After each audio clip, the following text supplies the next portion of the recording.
اگر آپ دھوکے باز انسان کو سزا دینا چاہتے ہیں تو ویڈیو اینڈ تک دیکھیں۔ میں آپ کو طریقہ بتاتی ہوں۔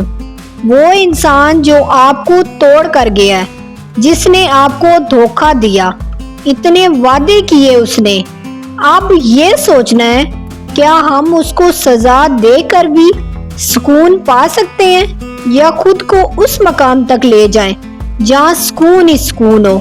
نمبر 1، خاموش ہو جائیں۔ جو شخص ہمیں دھوکہ دے کر جاتا ہے وہ چاہتا ہے کہ ہم روتے رہیں، خود کو بالکل ختم کر لیں۔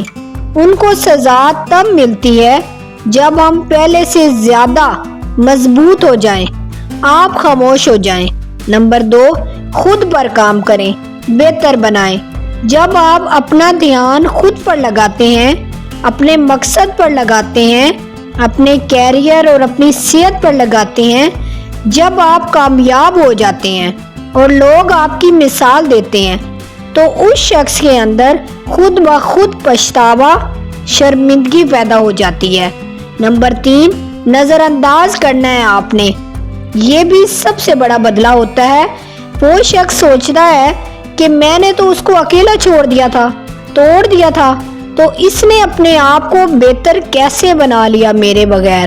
نمبر 4، کامیاب ہو جانا ہے آپ نے۔ دھوکہ دینے والا انسان دل سے کبھی خوش نہیں ہوتا۔ وہ جو مرضی کر لے، شادی کر لے، کیریئر بنا لے، جو مرضی کر لے، پر اندر کا سچ اس کے سامنے آتا ہے۔ اندر ہی اندر وہ اس تکلیف میں رہتا ہے اور پچھتاتا ہے۔